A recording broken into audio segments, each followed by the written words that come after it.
नमस्कार दोस्तों, स्वागत है चैनल पर। साथियों, आज मैं आपके समक्ष एक छोटी सी कहानी प्रस्तुत करने वाला हूं, तो ध्यान से सुनिएगा। खाना खाने के बाद रात को गोलू अपनी माँ के साथ छत पर टहल रहा था। अचानक उसने टूटता हुआ तारा देखा। वह शीघ्रता से बोला, देखो माँ, टूटता तारा। माँ कुछ भी कह पाती तब तक उसने अपनी आंखें बंद कर विश मांग ली कि मैं इस बार अपनी कक्षा में प्रथम स्थान प्राप्त करूं। माँ ने पूछा कि तूने टूटते तारे से क्या मांगा है? गोलू ने भोलेपन से उत्तर दिया, मैं अभी कुछ नहीं बताऊंगा, बताने में कामना पूर्ण नहीं होती है।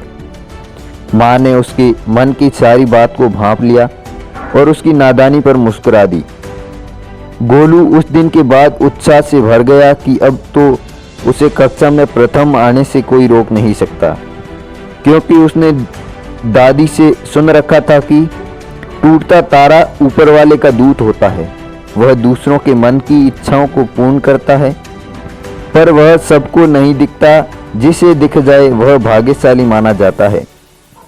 आज वह अपने भाग्य को सराह रहा था।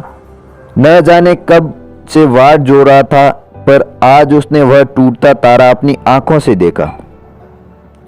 पढ़ाई में कमजोर होने के कारण उसकी कक्षा में बच्चे हमेशा मजाक बनाते थे और अध्यापक रोज ही दंड देते थे।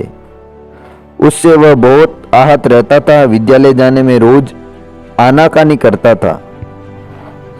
गोलू अगली सुबह तैयार होकर स्वयं ही विद्यालय चला गया और विद्यालय जाकर कक्षा में सबसे अग्रिम पंक्ति में अकड़ कर बैठ गया। बच्चों ने उसकी खिल्ली उड़ाते हुए कहा, लगता है आज सारी पढ़ाई गोलू ही कर डालेगा।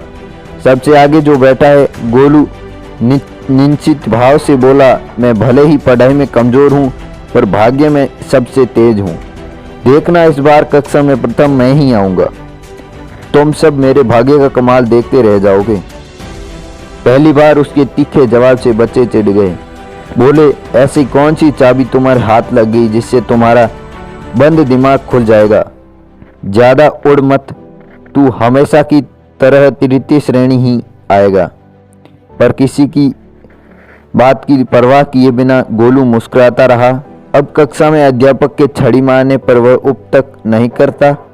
उठक बैठक तो बिना कहे ही लगाने लगता। घर पर भी माँ का हर काम फुर्ती से कर देता। माँ हमेशा उसे समझाती कि बेटा, कर्म करने से ही भाग्य साथ देता है। कर्म और भाग्य दोनों एक दूसरे के पूरक होते हैं। सो भाग्य को भी मान, पर पढ़ाई भी किया कर। मेहनत के बिना भाग्य साथ नहीं देता है। तो कहता, माँ तुम चिंता मत करो, मैं अच्छे अंकों से पास हो जाऊंगा। वह दिन भर खूब खेलता, रात को मजे से सो जाता। उसके इस अजीबोगरीब व्यवहार से बच्चे अचंभित थे। परीक्षा का समय था, सभी बच्चे अपनी पढ़ाई में तल्लीन थे, पर गोलू निश्चित घूम रहा था। परीक्षा समाप्त हुई और परीक्षा का परिणाम का दिन आया। सारे बच्चे चिंतित थे कि पता नहीं क्या होगा, पर गोलू एकदम मस्त चाल में आया। कक्षा अध्यापिका ने सभी का परिणाम सुनाया। सारे बच्चे उत्तीर्ण हुए, लेकिन गोलू फेल हो गया।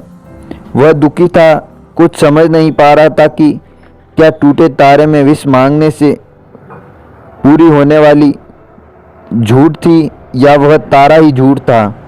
अब उसकी छोटी सी बुद्धि को यह बात समझ में आई कि केवल भाग्य के सहारे बैठने से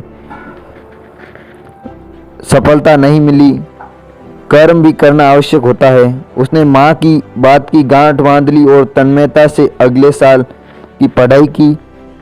वह भाग्य से अधिक कर्म पर विश्वास करने लगा। कड़ी मेहनत और लगन से उसने जीवन के प्रत्येक क्षेत्र में सफलता प्राप्त की।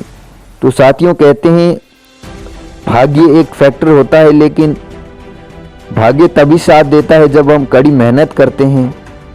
तो साथियों, आज की वीडियो के लिए बस इतना ही। धन्यवाद। जय हिंद, वंदे मातरम।